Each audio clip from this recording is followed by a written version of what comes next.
Good day na, magandang araw pa sa inyong mga paps. Ang bida natin ngayon, Madre de Agua. Madre de Agua ang ating menu ngayon. Isi-shred na natin yan mga paps. So, nakaani tayo kanina. Kaya isi-shred na natin. So, hindi na tayo nagtatadtad dahil nga gumawa ako ng DIY shredder. Mas mapapadali na yung ating trabaho. Hindi katulad dati, halos kalahating oras ako nagtatadtad. Lalong-lalo na kapag nagpe-ferment ako ng marami. So, ganito yung blade. Yan mga paps. So, DIY lang din. So, ginawan ko lang ng modification para mas makuha niya at mas mapido niya lahat yung dahon. So, pero hindi ko pa ito natatry mga paps sa medyo matigas katulad ng katawan ng saging, hindi ko pa siya natatry. So, malalambot pa lang at goods na goods naman yung nagiging resulta nito sa akin. Ano-ano ba yung mga benepisyo ng pagpapakain ng Madre de Agua, lalong-lalo sa ating mga manok, mga paps? Unang-una mga paps, yung gustong-gusto ko, nakakatipid tayo. Pero maganda talaga to sa mga manok, mga paps. Unang-unang maganda niyan, nire-regulate nito yung bowel movements ng ating manok, kaya nakaka-reduce ito ng digestive disorder para sa kanila. Nai-enhance din ito yung kakayahan ng manok na makapag-absorb ng mga nutrients. So, kapag may pinakain tayo na masustansya kanila, is nakakatulong yung Madre de Agua para mas ma-absorb ng katawan nila yung sustansya na yon. At ang magiging resulta nun, syempre maganda yung utilization ng ating pagpapatuka kasi napupunta talaga sa kanilang katawan yung pinapatuka natin. Proven din mga paps na nakakapag-gain ng weight yung ating mga laging manok kapag kumakain sila ng asola. Meron nga ako nakita vlogger mga paps sa YouTube na kapag yung kanyang broiler mga paps ay nag 30 days na. Nagsisimula na rin siyang magpatuka ng Madre de Agua na tinadtad. At sabi niya doon is nakakatulong nga sa pagbigat ng kanyang mga broiler. At ang Madre de Agua mga paps ay kilalang kilala bilang source ng tinatawag natin na crude protein. Yung crude protein mga paps makikita nyo sa mga feeds natin, may mga ganon. So napakataas ng crude protein ng Madre de Agua, nasa 18% yata sa. Yan, para sa mga hindi po nakakaalam, ito po yung itsura ng Madre de Agua mga paps. Yan. Puro ano na, may dumadayo kasi ditong mga manok, kinakain din nila yung dahon. Kaya puro butas yan. At nagtanim talaga tayo yan mga paps. Sunod naman ito yung mulberry. Ito malaki na mga paps.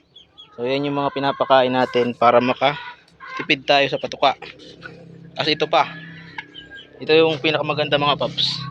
Yan, asola. Nagkuha tayo dito nung nakaraan kaya konti na lang yan.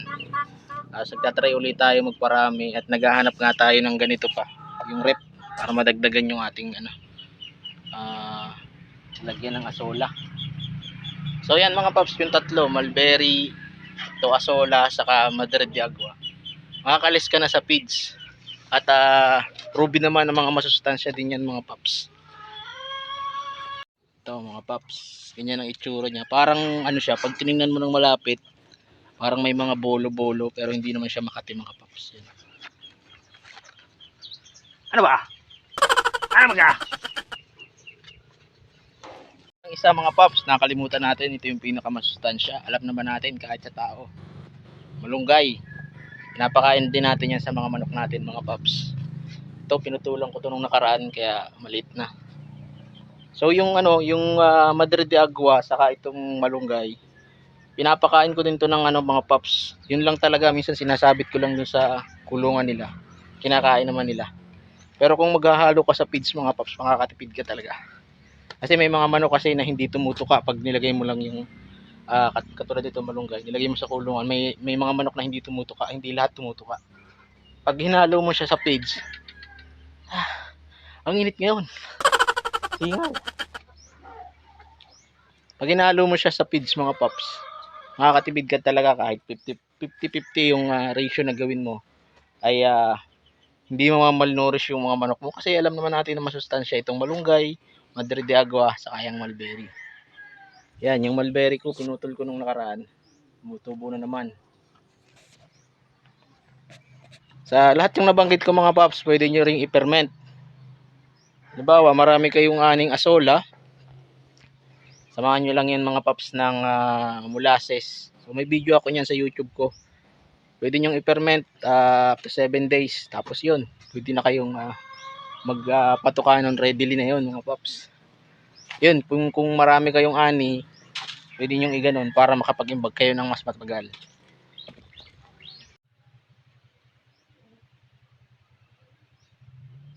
Napakadali lang itanim ng mga paps. Yung mga sanga na pinagkuha natin ng dahon kanina, yan.